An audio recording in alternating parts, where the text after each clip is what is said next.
Greetings everyone and welcome to another week of BlastCast. Once again, I am Jarvis, and with me as always is my bastion of common sense, Lightning Dragon. And this week there was some fun stuff. I'm not going to go over all the news that was on Around the Verse. It was kind of, for the most part, standard fare. There were a couple things that happened there were a couple things in and around the verse. We're going to focus mostly on the Nox, but one of the more interesting things happened was outside of Around the Verse. Let's start with our favorite resident internet, asshat, Derek Smart. Yes, he's back from the pit of hell. It's Derek Smart. He's back to go ahead and jump on Star Citizen.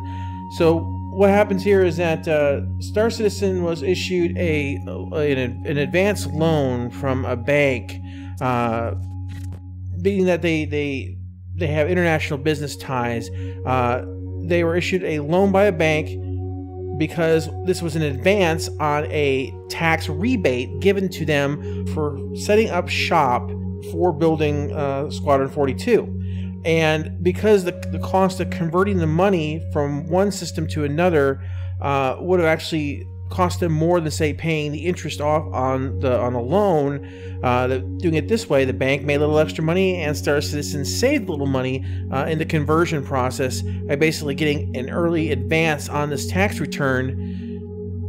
Pretty much, having lived in Japan myself, what I used to do when I was there is I would actually convert my currency from the United States dollar to the yen. The bank that we had an arrangement with for our school, we were able to do currency conversions without any cost. There was no cost to go down there day to day and switch our currencies around. So what I used to do is I used to go down there, depending upon the direction of the currency, the strength of the yen versus the dollar, and I would convert all my the savings I had saved up for being there to one to the other, back and forth, and made an extra $20 here, an extra $10 here. It was on the way. So to me, it was like one of those things that, since it didn't cost me any money, there was no charge like there normally would be. So I totally get why CIG would do something like this, because it's not uncommon for there to be a charge on a currency conversion. So anyway, some articles online basically jumped into the sky is falling rhetoric that Derek Smart was throwing out there, and there was quickly a lot of retractions. So I was like, oops, yeah. It's really weird though to see how many people want to see Star Citizen to fail. Now, we were critical on things. We'll critique things where we think they're not but mission. We never say that, oh, they did something. Well, clearly they did it because everything's broken and it's not working. Yeah. He's literally like Gollum. I mean, it's like, oh, my precious Star Citizen. I shall have you. Oh, it's absolutely ridiculous. I've never seen someone so focused on this, So he's been quiet for a while. He's back for a little while. But the second that day, and I didn't want to go ahead, I'm not going to put up all the pictures of all of his tweets. The man is obsessed. That day was a pile of non-stop tweets. If he would spend just a little bit of time working on finishing Line of Defense, the game that's supposed to be out in 2011. 2011. I don't think it's 2011 anymore. I don't think it is. Let me check. On the lower right hand of my window. No, it's 2017. Derek, you're 6 years overdue on a very bad game. What's wrong with you, man? So, stop tweeting about other people's games and finish your own pile of garbage, because it ain't getting any better. So, before we go ahead and move on to our main subject, I'd just like to go ahead and sign out, give our salute to the Derek Smart School of Higher Programming. So everyone stand and rise while we go ahead and play his school's anthem.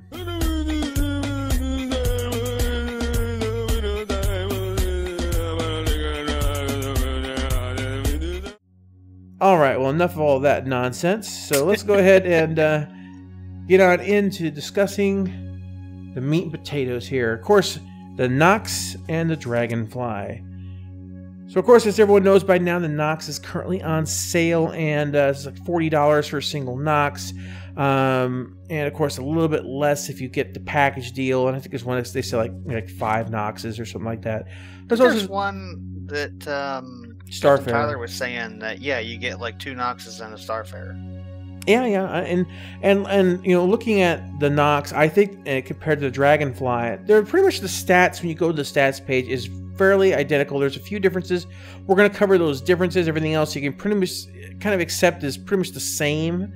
Of course, the Dragonfly carries 2 people. The Nox only carries 1. That's a significant difference there. The Dragonfly also has a little bit of storage. The Nox does not. The Dragonfly has a civilian engine. The Nox has a competition engine. The Nox is considered to be a racer. Dragonfly has 6 civilian thrusters, and the Nox has 16 competition thrusters. Now, that doesn't really mean too much to me there. I looked at that and I'm like, okay, well, that's 10 more thrusters, but, you know, what size? I mean, relatively speaking... Size 12. The biggest thrusters ever invented by Star Citizen devs. Well, it depends on, you know, the output of those thrusters. So, but, you know, overall, it sounds like the Nox is a little bit more maneuverable. The Dragonfly has 2 size 1 weapons, and the Nox has 1 size 1 weapon. So that's kind of a big difference there.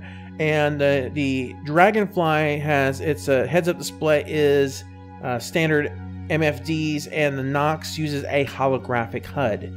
So now there is a difference here. Of course, when you sit in the Nox, the front and the back extends up and over the character, providing some armor. But then again, as I said, with a Dragonfly, you always have armor. As long as you have the guy sitting behind you, you absolutely hate and do not mind using him as a meat shield. So all I have to do is have him sit in a chair, tie his legs there, and let him get shot to death as you ride to freedom. As long as his body doesn't despawn. Yeah, well, also, yeah, having a second person on the Dragonfly means, of course, you have the option if someone's there to shoot backwards as well, if you do actually like him and want to give him a gun. So, no guns for you, end of line.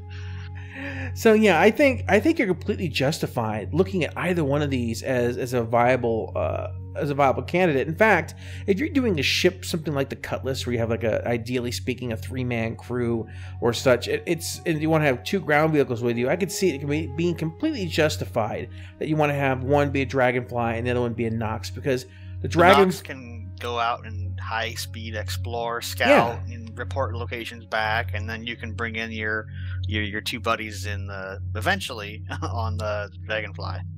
Yeah, exactly. And to me, I think that both of these are definitely a worthwhile addition. And also as well, let's just be frank about it. If there's a ship down the road you think that, you know, it's already out and LTI is gone, these also make really good LTI tokens. At $40 a shot. So it's not uncommon, to use ships like this for LTI tokens. It's actually kind of become a tradition in Star Citizen. I think it's how I got more than half my ships to LTI status at this point in time, was doing swap rounds and stuff like that. I think I bought all of mine when they were on the LTI concept. Yeah. I mean, I've got a few that weren't, though, and I had to go ahead and do swaps like that through other ships. Oh yeah, it was a big thing playing the system. You know, like, for example, when the Argus, the little cargo thing came out, I had a bunch of those. So yeah, I mean, it's perfectly fine. But I really like the design here. It really reminds me of kind of a high speed, for lack of better terms, Japanese crotch rocket. And so the aesthetic is good. I like the color. I like the style. I think some people are complaining about the view on the Nox being a bit too restrictive, and sometimes I could really see that point of view. To me, it seems like some of these vehicles or some of these ships, sometimes it seems that CIG is developing this stuff with the idea that people are going to be eventually either getting VR or VR headsets or track IR. Unless they're going to provide one for me, no thank you. Yeah. Some of these things are expensive. Yeah, absolutely. But someone was commenting, just more than somebody. If you go in the internet forums and everyone's commenting. Everything. Yeah, everyone comments about everything. That's what forums are for. So basically, yeah, people are like, the view is too restricted, and it can be a real problem. But once again, that restricted view does come with the added benefit, of course, of your face not being directly in the line of fire. Yeah, you stay alive a lot longer when your face isn't being shot in the face. Exactly. With bullets. So yeah, it's the upside and downside. But yeah, of course, this is going to be ready to fly in 3.0, which of course has been pushed back sometime in July, mid-July, late July. So we will have to see. There's no official word or any official solid date. Next year, July. Who knows? Who knows? The bottom line there is I don't really care when it comes out, as long as they're doing whatever has to be done to make things come out the way they need to come out. Yeah, not to beat the dead horse anymore, because I mean it's just a bloodstain on the ground here. But 3.0 is it was so a horse. Important. You didn't recognize it. Yeah, it's not a horse anymore. I mean, it's shattered, brittle bones and broken baseball bats all over the place. But I mean, 3.0 is just so important to basically the longevity and life of Star Citizen. 3.0 is we're going to hit all the major features. I mean, I believe, and I think you agree with me, that 4.0, whenever we get it, is going to be the official alpha, or not the alpha, the beta launch. And beta is when everything is basically locked in. This is when your progress gets saved. This is like, okay, we're wiping all the accounts of the free money you've given us. Here's your starter package money, and now you can go nuts in the verse. And that's the thing too. A lot of these other systems, ships, and things like that, they're also developing, are still being worked on by the developers in the background. So they may be behind on releasing 3.0, but a lot of the other systems, a lot of other things that are coming out in 3.1, 3.2, so on and so forth, those things are still all being developed right now. They're all still being made. There's someone sitting down, they're programming it out. So I believe some of them are done as well. Yeah, so it's one of those things that I would expect 3.0 to be. This is to be the biggest one. It's gonna be like 3.1.5 or something. Well, this is like the jump going from originally when all we had was the hangar module and arena commander and to an area 18, just like suddenly opening up the persistent universe. There's a huge jump here in tech and scope, and this is where I expect the biggest delays to happen. Once they get this down. They get this out and running, then you're going to be looking at, I would imagine, the other patches, especially if they get this updated patcher out. I would expect that you would see these 3.1, 3.2, and so on and so forth to have a much smaller lead time. Which it sounds again like this incremental patcher will be live for 3.0. I think that's one of the things they talked about in Around the Verse. So we will have to see. But wouldn't worry about it, guys. Things happen, and there's a Steam summer sale. If you are absolutely looking for something to do, get $2 out of your wallet and buy something on Steam. There is a ton of crap out there. I picked up my share this year, and I'm sure you can too. I actually haven't bought anything, so go me. Oh, well, okay. I was going to call you a loser, but I guess that's some willpower, so good for you.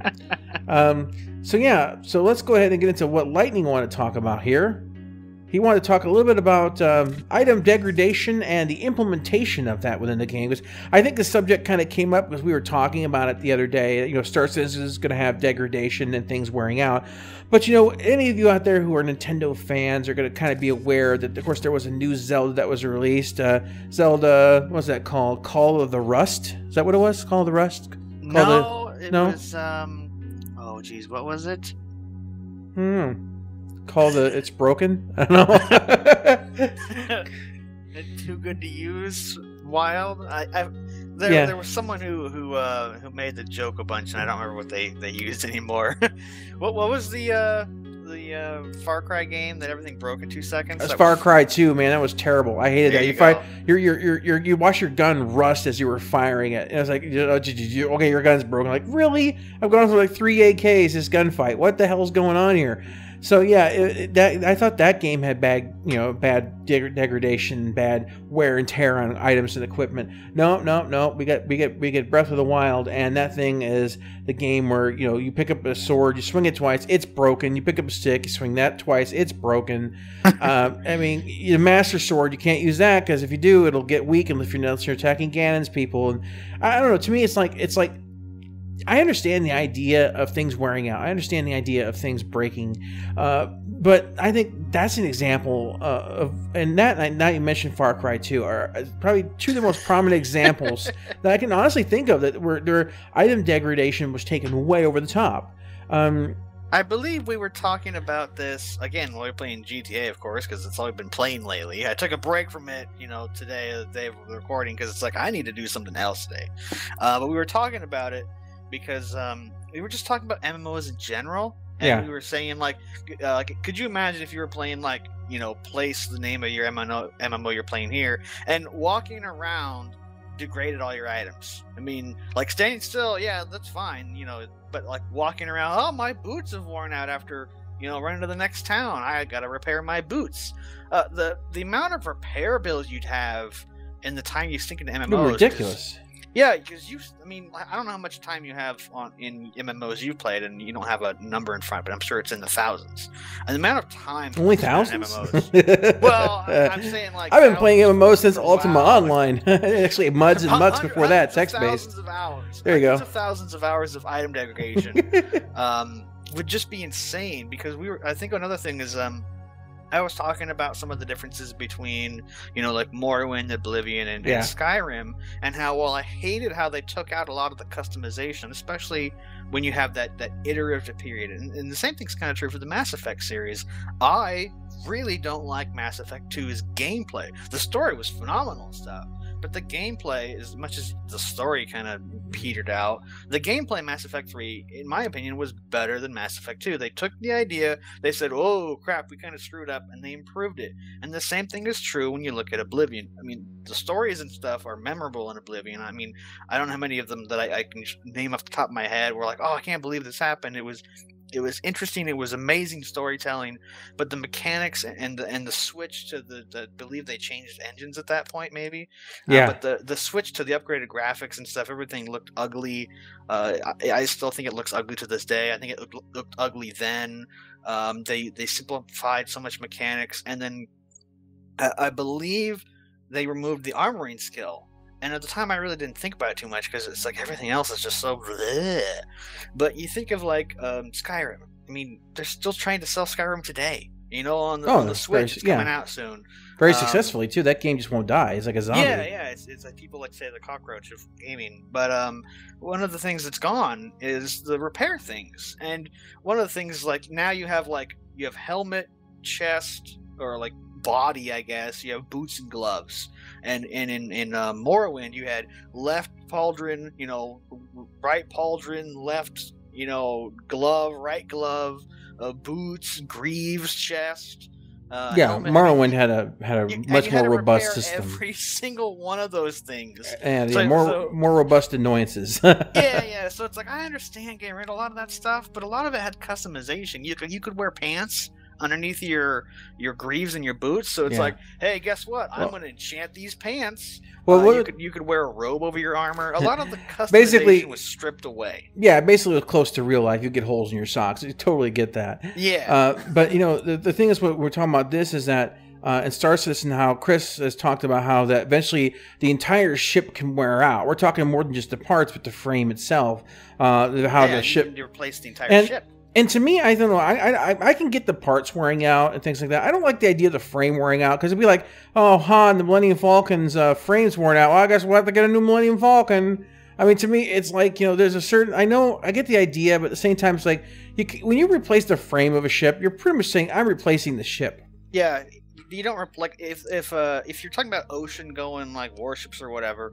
If the keel of the ship breaks, you scrap the ship. You can't fix that. Yeah, and so when I that's why I guess I kind of, for those of you who get attached to your ships, and for those of you, I don't know how many are going to be in here that role playing side in their head when it comes to their own character and their experience, like. You can imagine that you have an LTI ship that you've taken out, and you can see that, maybe the ship gets blown up and you get another one. Fine, I can deal with that.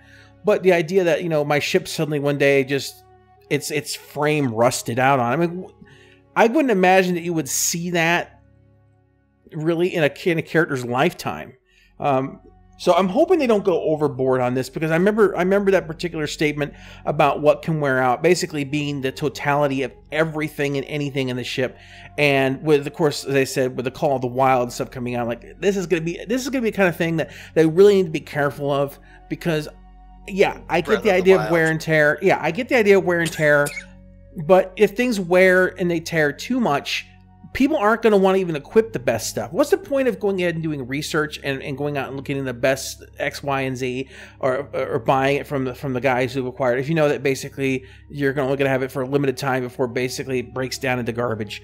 So they really got to be careful with this. I think that kind of wear and tear needs to be ridiculously slow, or at least realistically slow, just because it will become a source of frustration for players. No one likes to feel like everything they're doing is just headed to the grave eventually, or it's just very frustrating to people.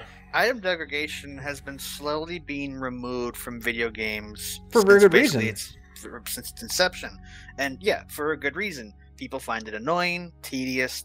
There's no real gameplay aspect to it. It's like, oh, well, guess what? My sword's broken. Time to go repair it. What that is, it's a time waster. It's a money sink. No sink. one wants their time wasted. Yeah, it's a money sink.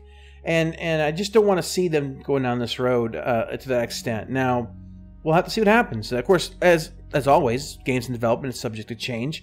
Yeah. This is something why one side of me totally gets it, and I'm totally for it in certain regards. Like, if you have shield generator that's always going, you get heat, you get wear, you get tear, fine. Things need to be replaced on that. That's fine. That's maintenance. I'm down with that. Once again, though, if it comes down to the hull of the ship, the spine of the ship, I'm not for that. I'm really not. I think that's going to be something that people are going to be pissed. As I said, they're going to say I had to throw my ship away and get the Millennium Falcon 2.0, so to speak. Yeah, here's a scenario for you. If you're a deep space explorer, right, and you're like, well, the engines are good, right, and you get into combat, and let's say combat degrades things faster. So you get into combat and you're working those engines really hard, and you're like, oh man, I barely got out of there alive. And then your engines break on the way back. Well, now you're stuck there. So you pop your little distress beacon. Someone shows up. It's a pirate. He kills you. yeah. Well, that sounds like a story that actually would revolve around me in real life, or at least as far as my gaming real life experiences go.